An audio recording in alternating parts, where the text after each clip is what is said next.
For those of you, I don't know if that's picture's still up. Probably. Oh, okay, good. So, so there is a picture for those of you who cannot see, and it's a backdrop.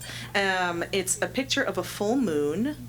I'm not lying, right? It's a full moon? Okay, good. Yeah, it's a full moon. I had someone describe these to me last night to make sure I wasn't lying, and I clearly remembered everything. But it's a picture of a full moon, and it's a nighttime close to the desert, I think, and there are snowy mountains. Mountain singular, plural? No. Just the sky. Just kidding. So there's a moon. Okay, it's just a moon, you guys. That's what I said from the very beginning.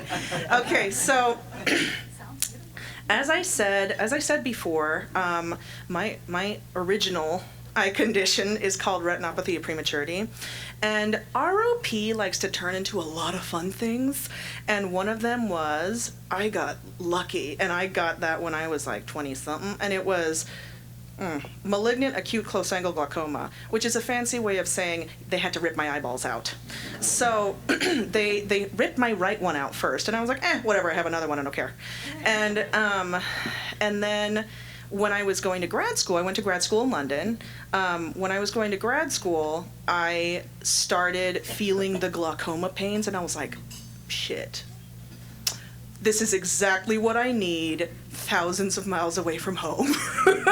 And I was just like, oh, God, why now? And so, and I was in and out of doctor's visits and the emergency room and blah, blah, blah, because they were trying to get my eye pressure down. For those of you who do not know, glaucoma is not fun. And it's not because you're going blind, to be honest, that's the least of the issues. It's honestly because it hurts like hell. And so I was vomiting all over London and getting myself to doctor's visits. It was very fun, and still doing my graduate stuff. And I didn't want to go home and get my eyeball ripped out because I was like, I'm never going to come back. If I have to go back and get my eye ripped out and then have to go back to grad school, I'm not going to go back. Fuck that shit. I'm not going back. It's too expensive. And I was like, I already took one flight here. I'm going to take one flight back home. And I'm here for 2 years. I'll suffer. It's fine. And so that's what I did. I suffered. And I suffered from my art, you guys. And well, so I get home, and to be honest with you, I should say here that growing up blind, I did not always, I never had any issues growing up blind, except for, barring the fact that I was like 4, and I was like, why am I not sighted like my sister? That kind of thing. But when I got older, when I was like 8, 9, 10, I was like, I don't care. I'm happy being blind. I don't care. And, up until then, I saw some stuff, and then later in life, I started to lose more vision, and then I saw light perception, which basically means that you can only see light sometimes when the light's right. And so I went home. I went back home after I finished my graduate stuff, and we started talking about getting rid of my other eye. And it wasn't the fact that I wasn't grieving over the fact that I was going to go blinder. And I felt stupid for being sad about losing my eye, because I felt like, great, it's a stupid blind person losing more vision and going blinder, so why the hell am I complaining? So I kind of was really sad, and I didn't really know who to talk to. I wasn't comfortable with talking to my blind friends because I was just like, I don't know if they'll completely understand. And then I wasn't completely, I didn't really want to bitch to my sighted friends because it's like, no one will understand. So I felt very alone, which is not true. I had plenty of supportive people around me.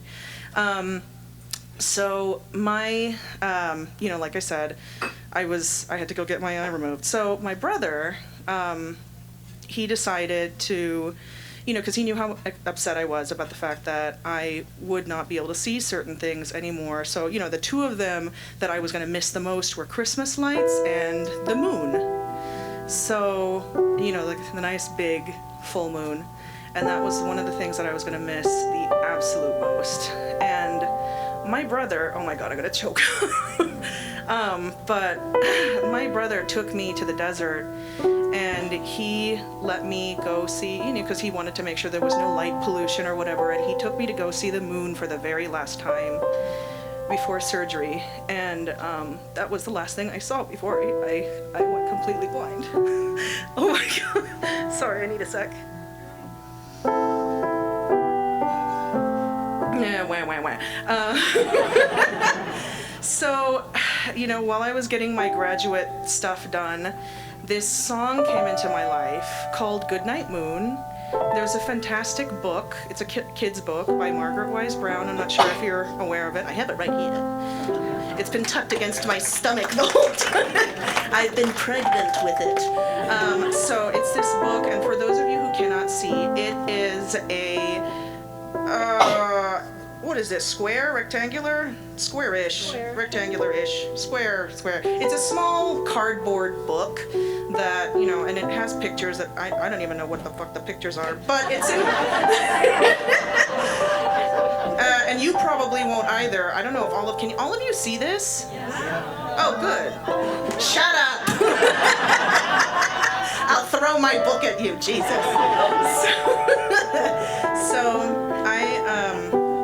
So in commemoration of my peepers, I will sing Goodnight Moon for you. And hopefully you guys will see it. Maybe. In the great green room, there was a telephone and a red balloon and a picture